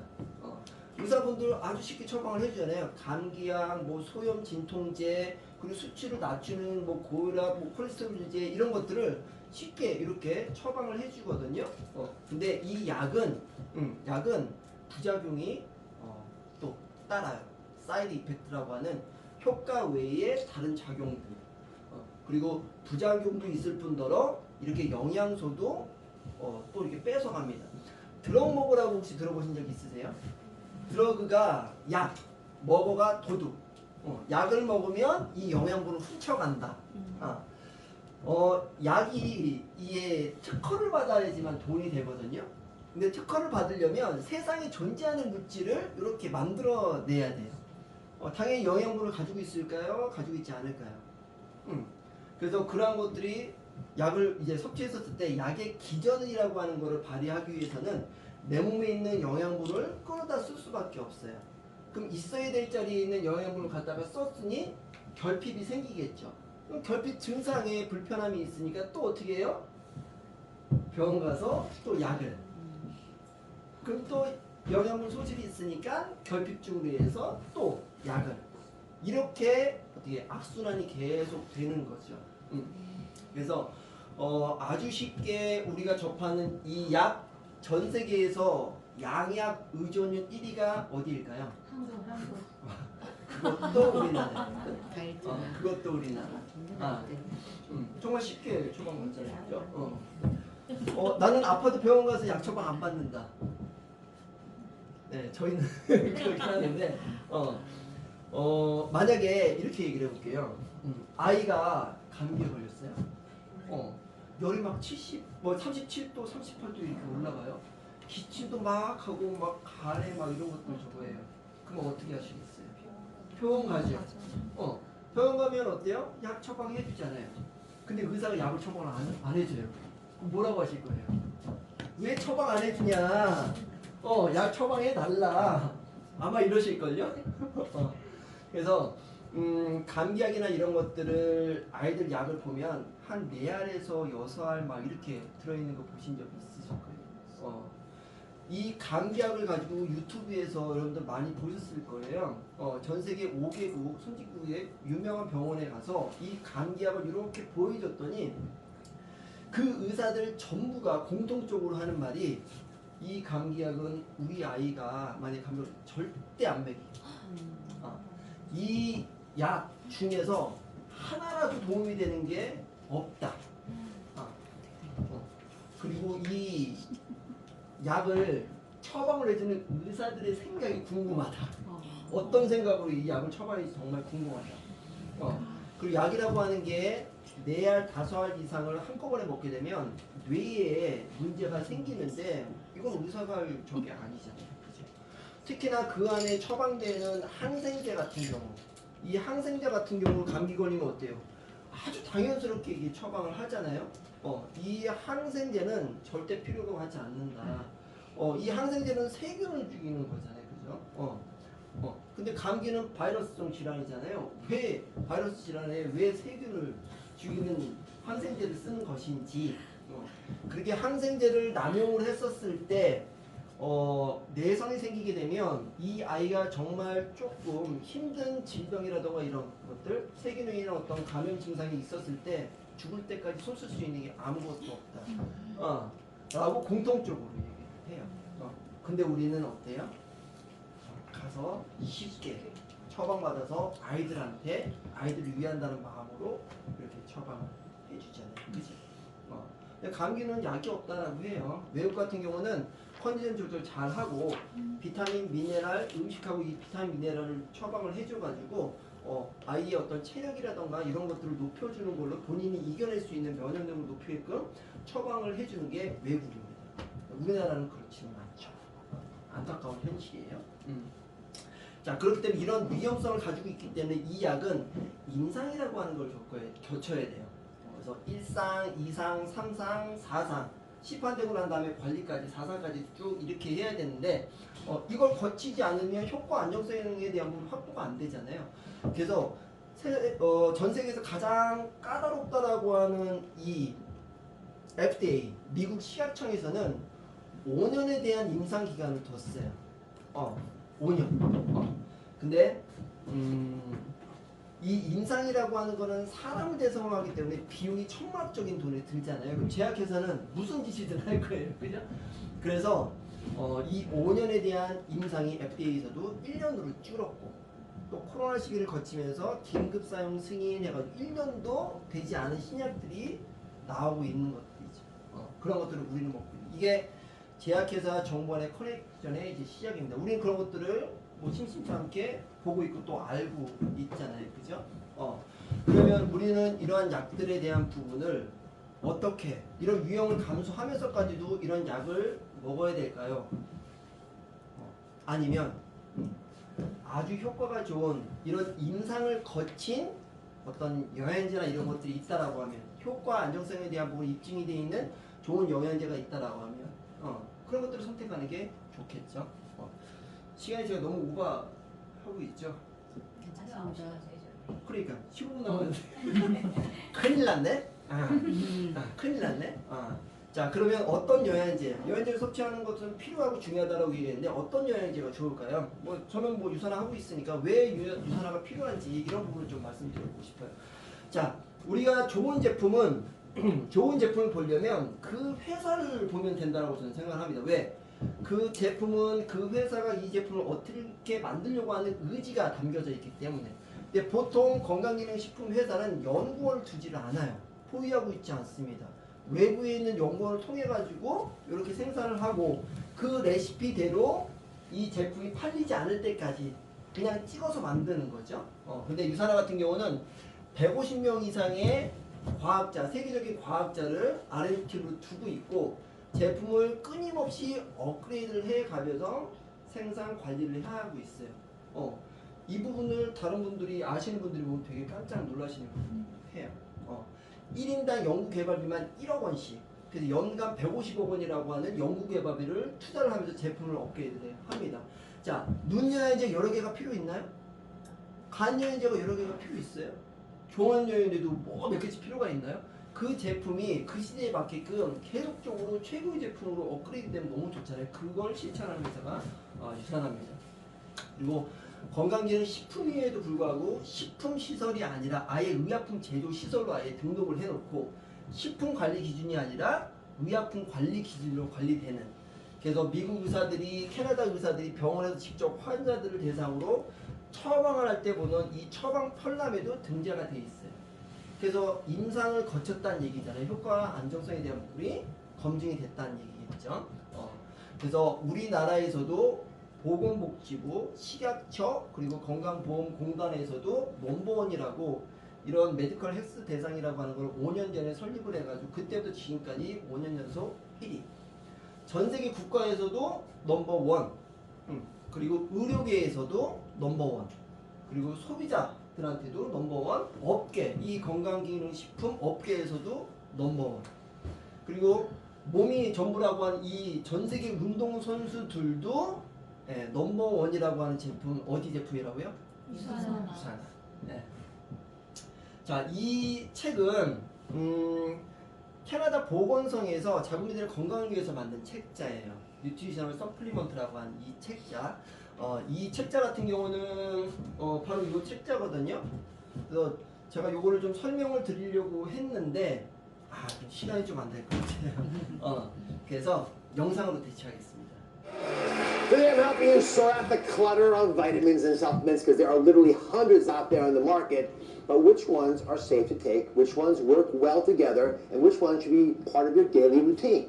So is the supplement you're taking really doing what it's claiming? That's the big question today. And here to help us out is a world-famous biochemist who served at the request of Canada's former Minister of Health. He's also the author of the NutriSearch Comparative Guide to Nutritional Supplements. Lau McWilliam, welcome. Thank you. I love this book that you have. Thank It's actually you. the go-to book I use to figure out which supplements make sense or not. Why in the very beginning did you start to write all this down? It takes a lot of work. Well, it all happened about 17 years ago. I was working as a consultant with Health Canada to help develop the regulations that are now in place in terms of the sale and manufacture of health products in Canada. I began to realize that, wow, people really don't have a clue about how to figure out what's a good quality supplement for them. So after finishing that term, I set out on my own to devise a kind of evidence-based, scientifically based system to separate the wheat from the chaff, and that's the beginning of the first edition of the comparative guide. We're in the 5th edition now, and it's been 17 years in the making. It's a field guide, folks, to figure out what you should be doing. And we go over just at a high level. You covered this Sure. in the beginning of the book a fair amount. What are the reasons for taking a daily supplement? Let's go through them. A, we eat a poor diet. You may not think you do, but most people, the overwhelming majority, don't eat the healthy vegetables and fruits and all the foods we want you to eat. Secondly, a lot of us overcook our food.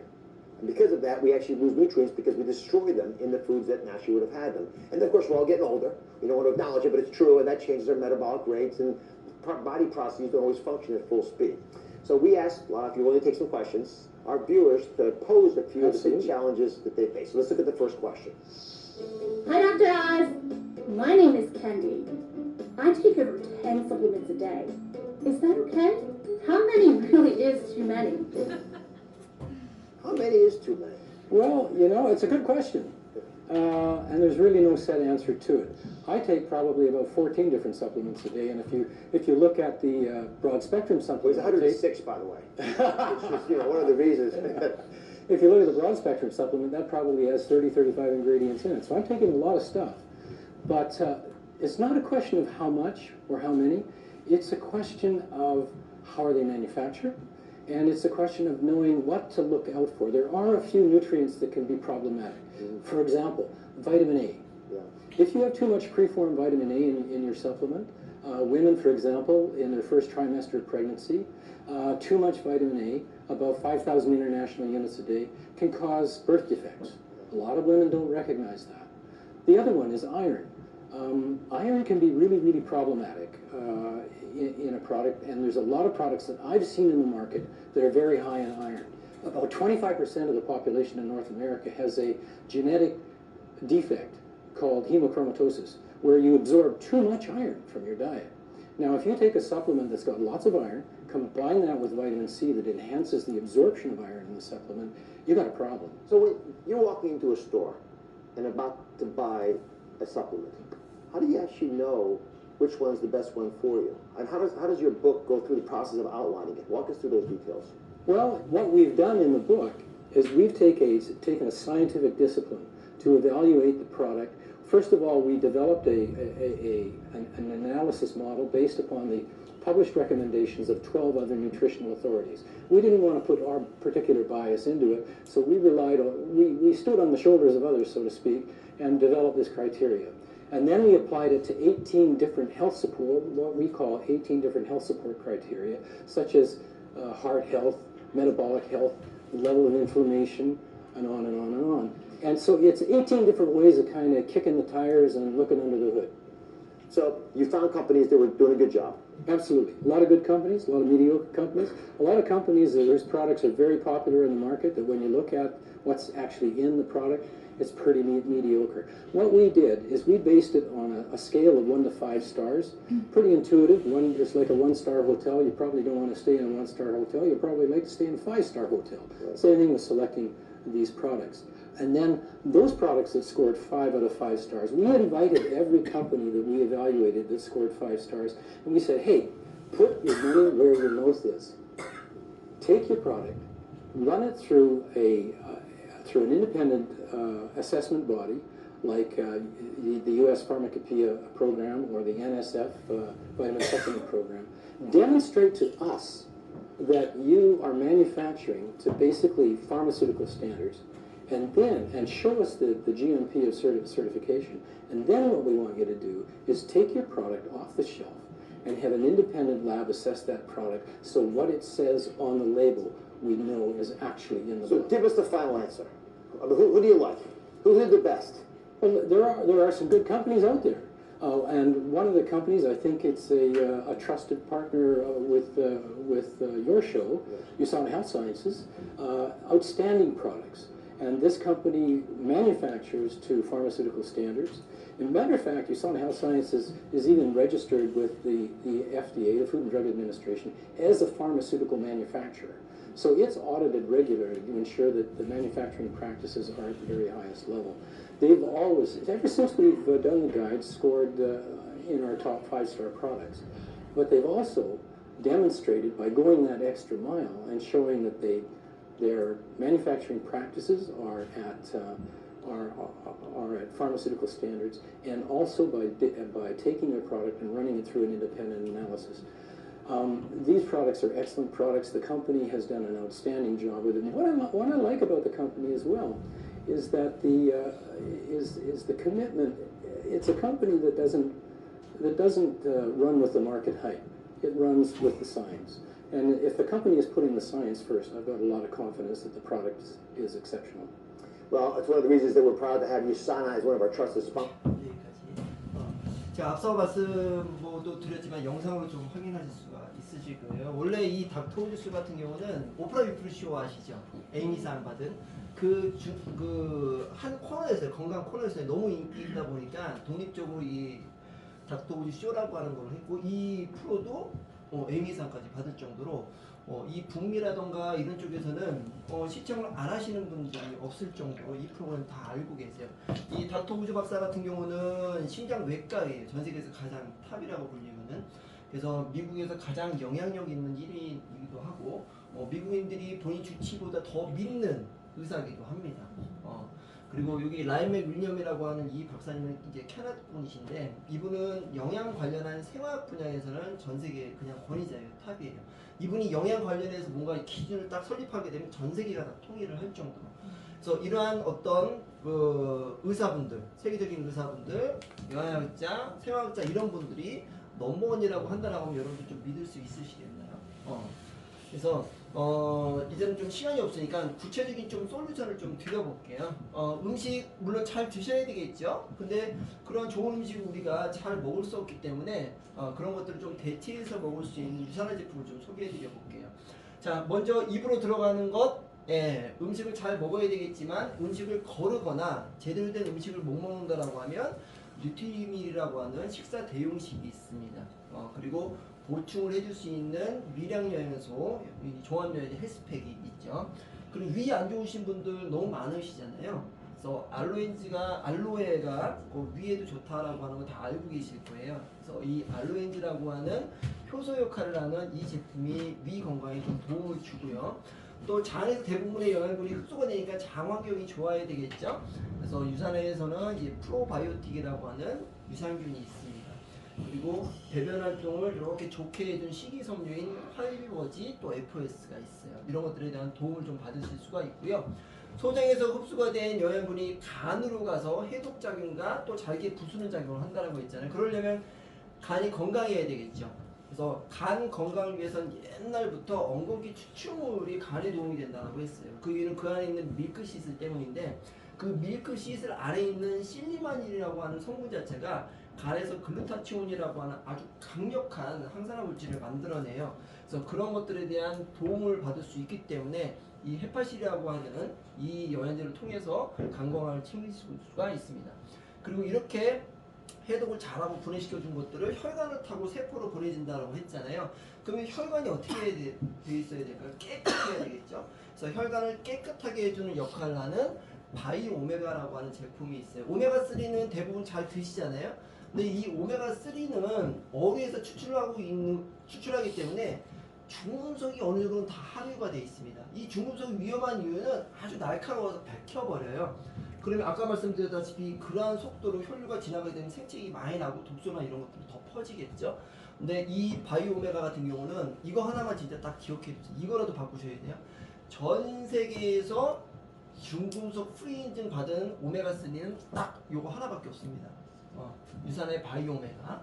그리고 이러한 혈관으로 피를 쫙쫙 보내주면 심장이 강해야 되겠죠. 그 심장에 많이 분포가 되어 있는 이 코엔자임 Q10, 그래서 코키놀 30이 또 심혈관 질환, 심장에 도움이 줄 수가 있고요. 세포 안에 들어가서 이 ATP라고 하는 에너지 대사를 쭉 올리기 위해서 쓰이는 조효소 코엔자임 Q10이 또 도움을 줄 수 있습니다. 그래서 거기서 대사를 하고 난 나머지 활성산소에 대한 부분을 항산화시켜주는 이런 항산화 제제들, 이 프로프라바놀 C300이라고 하는 포도 수출물과 비타민 C가 함유되어 있는 그런 제품들로 크게 도움을 받을 수 있고요. 폴리C, 부스터 C600 역시도 마찬가지로 항산화 역할을, 또 세포 막을 잘 이렇게 또 건강하게 만들어주는 E'이라고 하는 토코페롤, 비타민 E, 그리고 면역에 도움이 되는 프로글루카몬 이런 것들을 주시면 도움이 됩니다. 그 외에도 눈, 그리고 뼈관절, 그리고 스트레스, 피부, 뭐 다이어트 관련해서 난 조금 더 이렇게 좀 도움을 받고 싶다라고 하면 눈 같은 경우는 이제 비전 XDS라고 하는 제품이 있어요. 루테인뿐만 아니라 베타카로틴도 들어있고 제아산틴 이런 것들이 들어있기 때문에 도움을 줄 수 있어요. 그리고 눈은 혈관이 얇기 때문에 눈 혈관도 또 깨끗해야 되겠죠. 그래서 바이오메가랑 같이 드시게 되면 효과를 좀 보실 수가 있고요. 또 뼈 건강, 관절, 뼈 이제 관절에 도움을 줄 수 있는 게 마그네칼틴, 그리고 글루코사민, 비타민 D, 여성분들 같은 경우는 이소플라본을 드시게 되면 뼈 관절 건강에 도움을 받으실 수가 있습니다. 스트레스를 좀 이렇게 릴렉스하게 완화시켜주려면 마그네칼이 되게 중요하다고 했잖아요. 마그네슘이. 그래서 마그네슘이 들어가 있는 마그네칼틴, 그리고 마그네슘 파우더 믹스라고 하는 것들로 좀 릴렉스하게 스트레스를 좀 이렇게 완화시켜 줄 수가 있고요. 또 피부에 도움이 주는 게 또 알로인즈, 알로에가 피부에 좋다는 거는 다 알고 계시죠. 그리고 E', 먹어서도 좋지만 피부에 상처가 나거나 트러블이 있거나 뾰루 뭐 이런 것들이 생겼을 때 E'을 발라주게 되면 염증이라던가 이런 것들 없이 상처가 또 빠르게 아무는 효과도 또 보실 수가 있어요. 그리고 셀라비보 바디 제품, 자 이런 것들이 문제가 되는 게 예전에는 암이 뭐 위암, 간암, 대장암 이런 것들이 많았지만 요즘에는 어떤 암들이 많아요? 호르몬 계통의 암이 많잖아요. 그렇게 많이 있어진 이유가 경피독 때문에 그래요. 이 경피독의 대표적인 게 파라벤인데 이게 뭐냐면 우리가 쓰는 화장품류 그리고 샴푸, 린스 이런 것들에는 그런 것들이 변질되지 않게끔 방부 역할을 하는 파라벤류가 많이 들어가 있습니다. 그래서 이러한 것들이 호르몬 교란을 시키기 때문에 유방암 발병 확률도 되게 올라가고 있어요. 유방암 최연소 발병 나이가 몇 살인지 아세요? 7세. 그럴 정도로 이 호르몬암, 이 경피독에 대한 위험 이런 것들은 우리가 좀 인지를 하고 있으셔야 되기 때문에 이런 파라벤이라던가 페녹시에탄올 그리고 합성 착색료, 뭐 셀페이트 이런 것들이 들어가 있지 않은 제품들로 이렇게 좀 바꿔 주시게 되면 이 경피독에 대해서도 또 안전하게 또 내 몸을 지킬 수가 있고요. 또 다이어트에 도움이 되는 이러한 제품들을 같이 드셔주시게 되면 또 도움이 됩니다. 자, 지금은 앞서 말씀드린 것처럼 제대로 된 어떤 음식이나 이런 것들을 찾아볼 수가 없잖아요. 그렇기 때문에 우리는 영양제가 필요합니다. 그래서 영양제가 필요 없다, 또 영양제는 효과가 너무 늦다, 뭐 이렇게 얘기하시는 우리의 인식을 우리는 좀 이제 바꿔나갈 필요가 있지 않나. 그래서 제대로 된 음식을 통해 가지고 영양분을 우리가 이렇게 흡수하는 것도 섭취하는 것도 어려울 뿐더러 질병이나 이런 것들이 꼭 약으로만 치료? 아니요. 그 질병을 치료하는 약보다 훨씬 더 강력한 이런 영양 성분들도 많이 있어요. 마그네슘 같은 경우는 심장박동이 막 이렇게 뛰거나 심장이 좀 불안하신 분들 응급실에 가면 마그네슘 제제를 이렇게 투여를 하거든요. 그러면 안정화됩니다. 그럴 정도로 강력한 효과를 가지고 있는 게 마그네슘.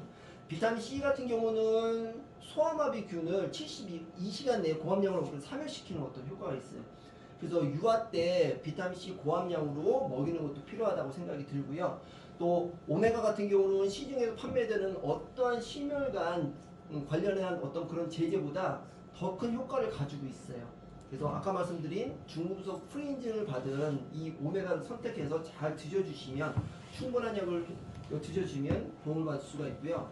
또 비타민 B3, 나이아신 같은 경우는 관절염 가진 환자분들한테는 진통제보다 효과가 더 좋아요. 그리고 콜레스테롤 제제 스타틴에 견주어서도 밀리지 않을 만큼 또 좋습니다. 그래서 B3, 나이아신도 충분하게 드셔주시면 좋아요. 근데 이런 것들은 약은 부작용은 있지만 이런 것들은 부작용이 있어요, 없어요? 그렇기 때문에 이런 영양제를 잘 섭취하는 것도 중요하다고 생각이 듭니다. 자, 오랜 기간 동안 얘기했는데 우리는 어찌됐건 간에 많은 선택들을 하게 돼 있어요. 우리 건강을 위해서 앞으로는 어떤 선택을 좀 해야 될까요? 앞서 말씀드렸다시피 내가 올바른 선택을 하기 위해서는 제대로 알아야 되는 게 중요하다고 생각합니다. 근데 내가 제대로 몰랐을 경우에는 누군가의 선택에 따를 수밖에 없잖아요. 그렇죠? 병원을 가서 누군가가 이렇게 내려주는 걸 따를 수밖에 없는 그런 선택을 할 수밖에 없습니다. 그렇기 때문에 올바른 선택을 해야지만 내 몸을 올바르게 지킬 수가 있고요. 기능의학에 이런 말이 있어요. 기능의 그 의학에서 쓰는 말 중에 내 몸이 건강하면 약이 필요 없지만 내 몸이 건강하지 않으면 약이 소용없다. 그렇기 때문에 우리는 건강관리나 이런 것들을 질병이 생기고 난 다음에 어렵게 약이나 이런 것들을 통해서 어렵게 관리하는 것이 아니라 그 전에 질병이 발생하기 전에 예방하는 쪽으로 우리가 조금 더 신경을 써야 되지 않겠나. 마지막으로 히포크라테스 의학의 아버지죠. 이런 말을 했어요. 내 몸은 내가 매일마다 먹는 음식이다. 그래서 좋은 음식은 내 몸을 좋게 만들지만 나쁜 음식은 내 몸을 나쁘게 만든다. 그래서 이 히포크라테스가 이야기한 것처럼 좋은 음식 잘 드시고 또 부족한 영양은 보충제인 이 보조제, 영양제로 잘 어떤 영양제로요? 유산영양제로 잘 보충해 주시고 내 몸이 이렇게 산화되지 않게끔 항산화제도 잘 챙겨서 드시고 적당히 운동 잘 해주시고 스트레스 관리도 잘 해주시고 또 수면도 잘 취해 주신다라고 하면 우리가 원하는 건강한 라이프 스타일을 가져가실 수 있지 않을까 생각이 듭니다. 여기 계신 분들이 세상에서 가장 건강한 가족이 되시길 응원을 드리면서 제가 좀 오래 시간을 좀 오버했지만 그래도 여러분들께 좋은 어떤 정보를 드리려고 노력을 했으니까 양해해 주시고 오늘 이렇게 강의를 마치도록 하겠습니다. 감사합니다.